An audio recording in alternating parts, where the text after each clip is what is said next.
Shabbat Shalom, everyone. This is Shabbat services for Waymaker Messianic Jewish and Christian Center USA, and it is Saturday, January 9th, 2021. Can you believe we're already 9 days into this new year?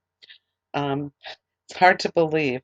The Hebrew calendar is Tibet 255781, and this is the day that the Lord God has made.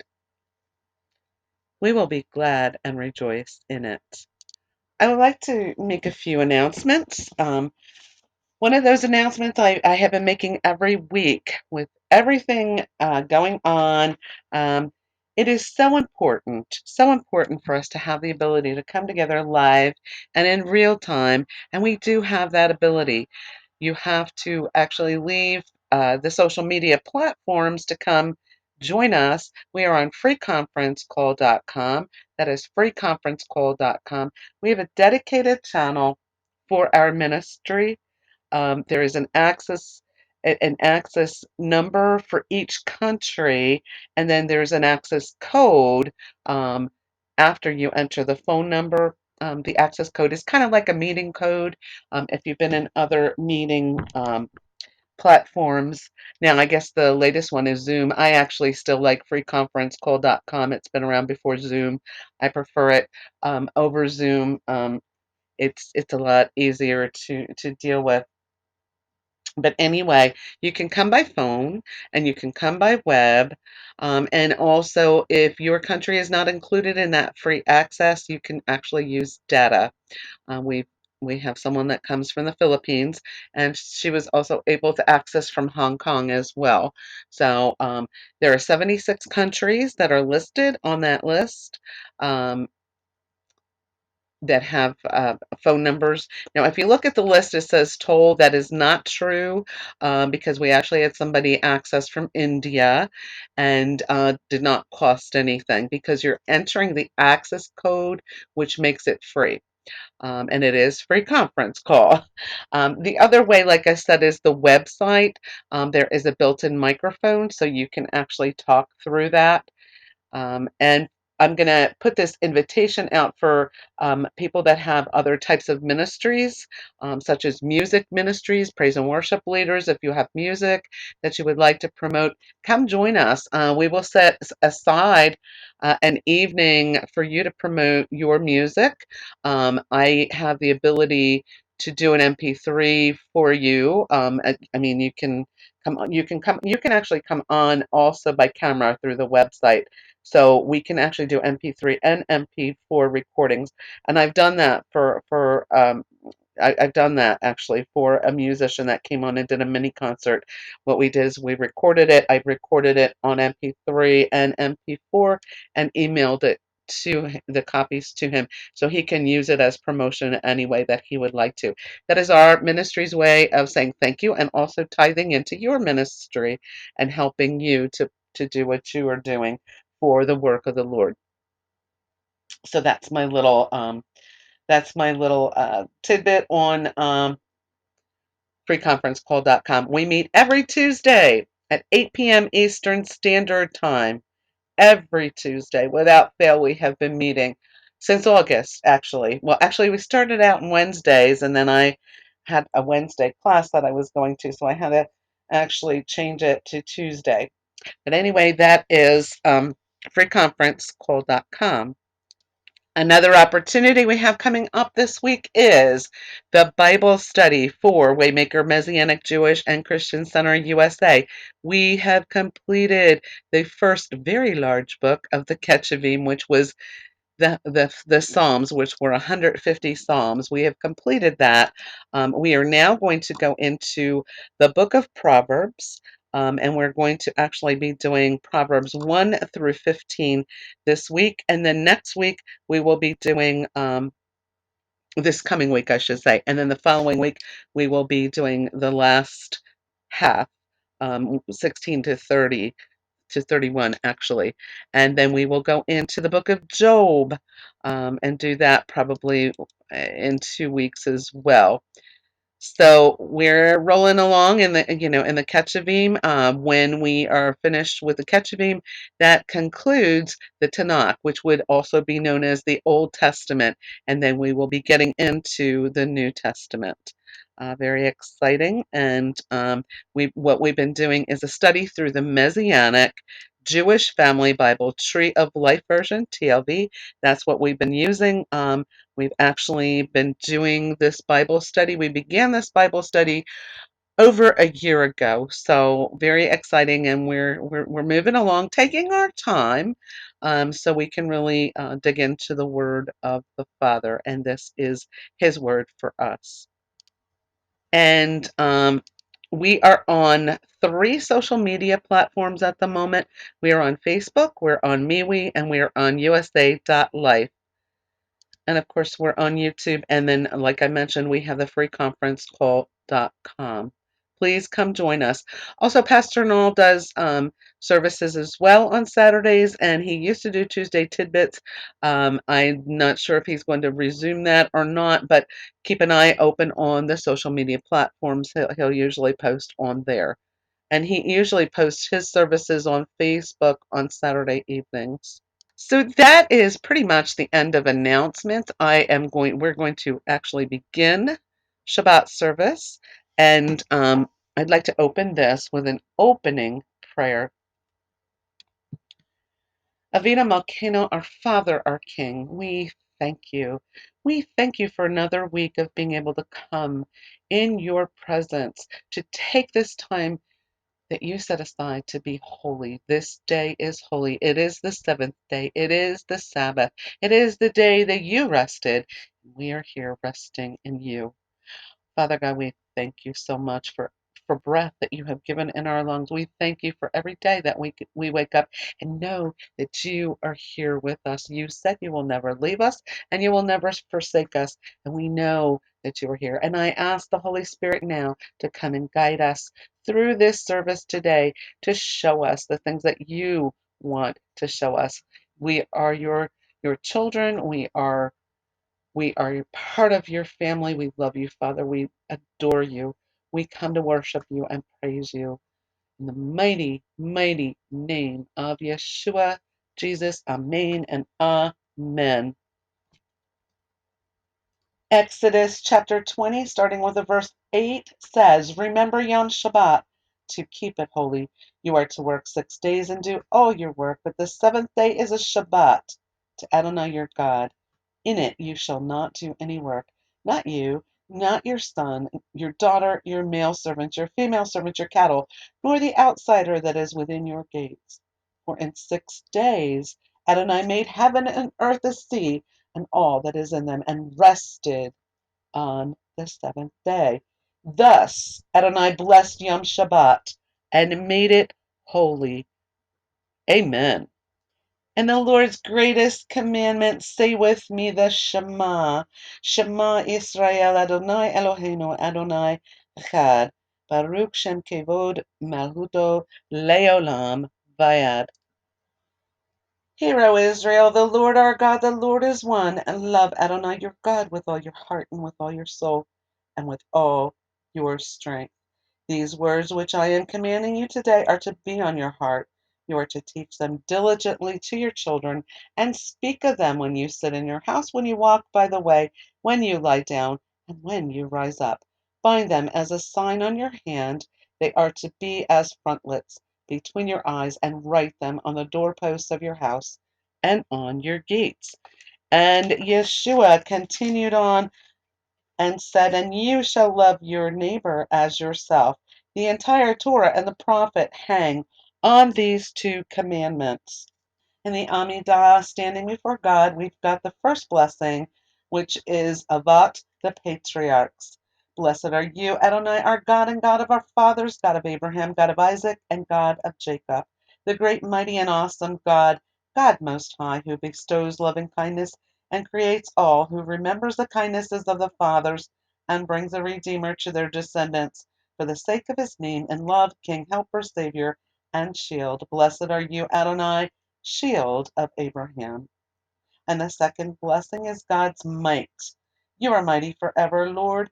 Giving life to the dead, great is your saving power. He sustains the living with steadfast love and with great compassion. Gives life to the dead. He upholds the fallen, heals the sick, sets the captives free, and keeps faith with those who sleep in the dust. Who is like you, Master of might, and who can compare with you, O King, who brings death, restores life, and causes salvation to flourish? You are faithful to revive the dead. Blessed are you, Adonai, who gives life to the dead. And the third blessing is holiness. You are holy, and your name is holy, and holy ones praise you every day. Blessed are you, Adonai, the holy God. Matovu, how lovely! How lovely are your tents, O Jacob, and your dwellings, O Israel! Because of your great loving kindness, I will bow down towards your holy temple in awe of you. Adonai, I love the house where you live, the place where your glory dwells. As for me, I will bow and worship. I will kneel before Adonai, my Maker. As for me, my prayer to you, Adonai, is a time of favor, O God. In your great love, answer me with the truth of your salvation. And it's Chaim, tree of life. We say of the Torah, it is a tree of life to those who grasp it, and happy are those who cling to it. Its ways are ways of pleasantness, and all its paths are shalom. Bring us back to you, Adonai, and we will return. Renew our days as of old. Bayam Hahu, in that day, and it is said, Adonai will then be king over all the earth. In that day, Adonai will be Echad, and his name Echad. Praise the Lord. May God's great name be magnified and sanctified in the world that he created by his will. And may he establish his kingdom, cause salvation to sprout, and may he bring the Messiah closer in your lifetime and in your days and within the lifetime of the entire house of Israel, speedily and soon, and say, Amen. May his great name be blessed forever and ever. Blessed and praised, glorified and exalted, extolled and honored, uplifted and lauded be the name of the Holy One. Blessed be he who is beyond all blessing and song, praise and consolation spoken in the world. And say, Amen. May there be abundant peace from heaven and life upon us and upon all Israel. And say, Amen. May he who makes peace in his heights make peace upon us and upon all Israel. And say, Amen. And the blessing of Messiah, Baruch atah Adonai Eloheinu melech haolam, asher natan lanu devar hakayim Mashiach Yeshua. Blessed are you, Adonai, our God, King of the universe, who has given us the word of life, Messiah Yeshua. Stay with me now, Messiah's prayer. Our Father in heaven, sanctified be your name. Your kingdom come, your will be done on earth as it is in heaven. Give us this day our daily bread, and forgive us our debts as we also have forgiven our debtors. And lead us not into temptation, but deliver us from the evil one. For yours is the kingdom and the power and the glory forever and ever. Amen. And there was a call to worship when the high priest sounded the shofar, gathering the people to come to worship. And we're going to sound that shofar right now.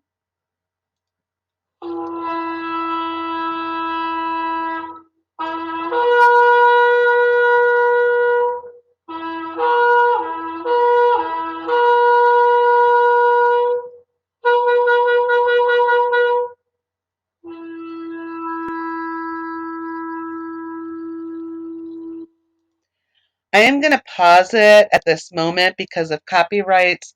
I cannot include music because we don't want to get a strike on any of the social media platforms or YouTube. But I will post music songs on the social media that you might want to listen to, or if you have your own praise and worship music that you prefer to listen to some highly anointed praise and worship songs, at least two or three, and come back. I'm pausing it right now. Come back, and we're going to begin the Torah portion of this week's Shabbat service. Well, welcome back from some praise and worship music. We are going to begin. We have just ended Genesis last week with the death of Joseph. Uh, one of the beloved characters of the Old Testament is Joseph, and one of my favorites, actually. And he has died, and he has given instruction, a prophetic instruction, mind you, that when God remembers them, when God takes notice of you, you will bring my bones up from here, out of Egypt, basically. So he was 110 years old when he died. So as we're moving into Exodus, we're moving into Parashat Shemot, which translates into, it's in English, it's called names. So we are going to begin with Exodus chapter 1, verse 1 through chapter 6, verse 1. This is Israel and Egypt. This begins the story.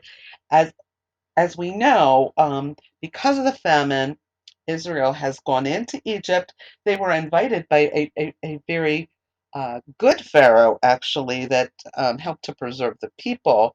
And Joseph actually was second in command during a time of great famine. There was 7 years of plenty and 7 years of famine. And so the people actually came into Egypt and were given the fat of the land, which was Goshen. But now that Pharaoh has been long gone, Joseph is long gone, and we're beginning in Exodus. There has been time that has elapsed here, and the people have been in Egypt, and there is another Pharaoh who doesn't remember Joseph, doesn't remember the promise of the other Pharaoh, and this is not a good situation for the children of Israel. So we're going to begin Parashat Shemot uh, now. Oppression in Egypt. Now these are the names of Bani Israel who came into Egypt with Jacob, each man with his family: Reuben, Simeon, Levi, and Judah, Issachar, Zebulun, and Benjamin, Dan, Naphtali, Gad, and Asher. The souls that came out of the line of Jacob numbered 70 in all, while Joseph was already in Egypt. And Joseph died, as did all his brothers and all that generation. Yet Benaiah Israel were fruitful, increased abundantly, multiplied, and grew extremely numerous, so the land was filled with them. Now there arose a new king over Egypt who did not know Joseph. He said to his people, "Look, people of Benai Israel are too numerous and too powerful for us. Come, we must deal shrewdly with them, or else they will grow even more numerous, so that if war breaks out, they may join our enemies, fight against us, and then escape from the land." So they set slave masters over them to afflict them with forced labor, and they built Pithom and Ramses as storage cities for Pharaoh. But the more they afflicted them, the more they multiplied, and the more they spread. So the Egyptians dreaded the presence of Benaiah Israel. They worked them harshly and made their lives bitter with hard labor, with mortar and brick, doing all sorts of work in the fields. In all their labors they worked them with cruelty. Moreover, the king of Egypt spoke to the Hebrew midwives, one of whom was named Shiphrah and the other Puah, and said, "When you help the Hebrew women during childbirth, look at the sex. If it's a son, then kill him. But if it's a daughter, she may live." Yet the midwives feared God, so they did not do as the king of Egypt commanded them, but let the boys live. So the king of Egypt summoned the midwives and said to them, "Why have you done this? Let the boys live."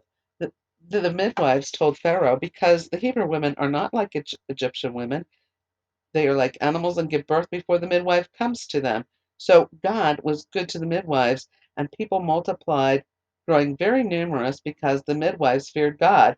He gave them families of their own.